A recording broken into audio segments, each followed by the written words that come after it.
ವೀಕ್ಷಕರೇ, ಇದು ನನ್ನ ತೋಟದ ಮನೆ. ಇವತ್ತು ಬಿರಿಯಾನಿ ಮಾಡ್ತಾಯಿದ್ದೀನಿ ನೋಡಿ.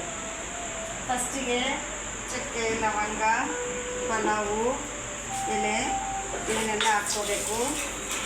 ಆಮೇಲೆ ಈರುಳ್ಳಿ ಹಾಕ್ಕೋಬೇಕು.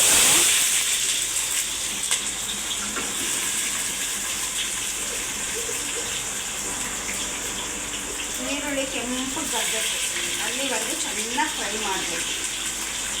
ಇದು ಟೊಮೊಟೊ, ಇದು ಚಿಕನು, ಖಾರದ ಪುಡಿ, ಅರಿಶಿನ, ಆಮೇಲೆ ಚಿಕನ್ ಮಸಾಲ ಎವರೆಸ್ಟ್ ಅಷ್ಟೇ ಹಾಕೋದು. ತುಂಬ ಚೆನ್ನಾಗಿ ಬರುತ್ತೆ. ಇಷ್ಟು ಬ್ರೌನಾಗಿ ಇಷ್ಟು ರೋಸ್ಟ್ ಹಾಕಬೇಕು.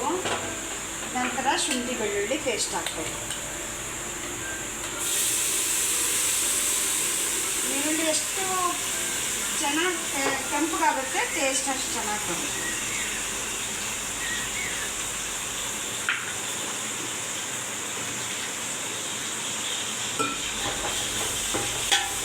ಇದು ಹಸಿ ವಾಸನೆ ಹೋಗುವವರೆಗೂ ಹುರ್ಕೋಬೇಕು. ಬೆಳ್ಳುಳ್ಳಿ ಶುಂಠಿ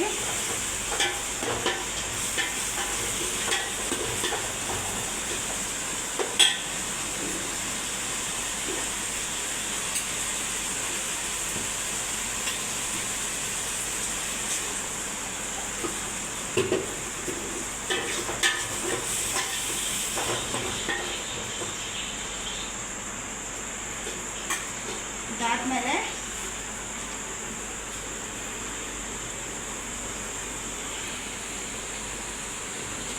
ಟೊಮೊಟೊ ಹಾಕ್ತಾಯಿದ್ದೀನಿ.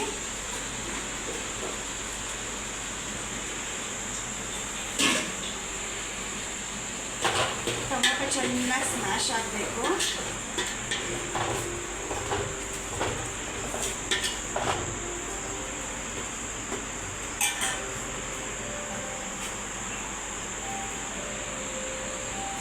ರುಚಿಗೆ ತಕ್ಕಷ್ಟು ಉಪ್ಪು,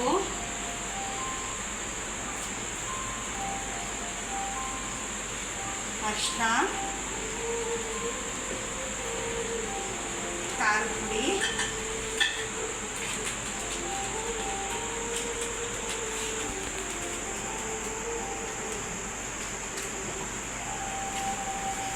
ನಂತರ ಚಿಕನ್ ಮಸಾಲ ಆಮೇಲೆ ಹಾಕೋಣ. ಅಕ್ಕಿ ಹಾಕಿದ್ಮೇಲೆ ಆಮೇಲೆ ಚಿಕನ್ ಹಾಕೋಣ.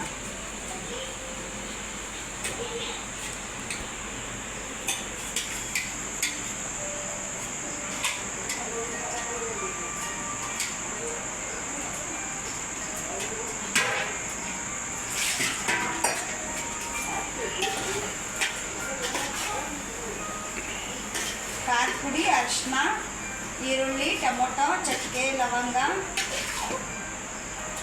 ನಂತರ ಪುದೀನ, ಕೊತ್ತಂಬರಿ.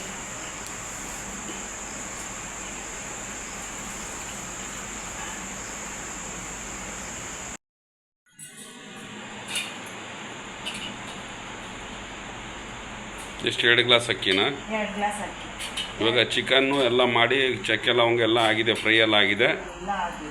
ಇವಾಗ ಬರೀ ಈಗ ನೀನು ಅಕ್ಕಿ ಹಾಕ್ಕೊಂಡು ಚಿಕನ್ ಮಸಾಲ ಹಾಕು.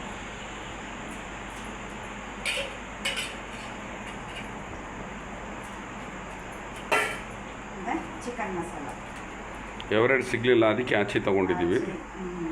ಇಲ್ಲಿ ಸಿಗಲ್ಲ, ನಮ್ಮ ತೋಟದ ಇದ್ರ ಹತ್ರ ಸಿಗಲ್ಲ, ಕೋಲಾರಲ್ಲಾದರೂ ಸಿಗುತ್ತೆ ಅಷ್ಟೇ.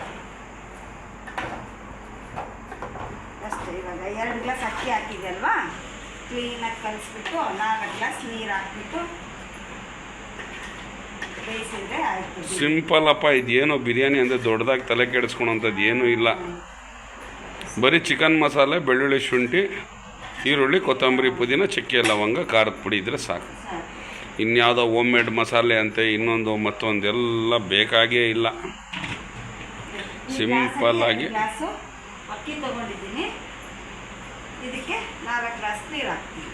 ಸಿಂಪಲಾಗಿ ಮಾಡ್ಕೊಬೋದು. ಇದು ಬಿರಿಯಾನಿ ಅನ್ನೋದಕ್ಕಿಂತ ತಹಾರಿ ಅಂತ ಹೇಳ್ತಾರೆ. ಚೆನ್ನಾಗಿರುತ್ತೆ, ಒಂದು ಸತಿ ಮಾಡ್ಕೊಂಡು ತಿನ್ನಿ.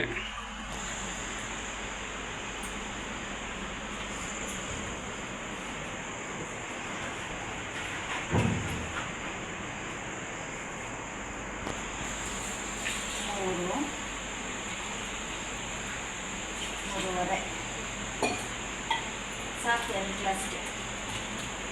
4 ಕೇಳಿದ್ರೆ 3.5 ಹಾಕಿದ್ರಾ? ಹ್ಞೂ ಸಾಕು, ಯಾಕಂದರೆ ಗೊಜ್ಜು ಸ್ವಲ್ಪ ನೀರಾಗಿತ್ತು, ಮೆತ್ತಗಾಗ್ಬಿಡುತ್ತೆ ಅಂತ ಒಂದು ಅರ್ಧ ಗ್ಲಾಸ್ ಕಮ್ಮಿ ಆಯಿತು. ಮುಗೀತು, ಇನ್ನೆಲ್ಲ ಆದಮೇಲೆ ತೋರಿಸ್ತೀನಿ.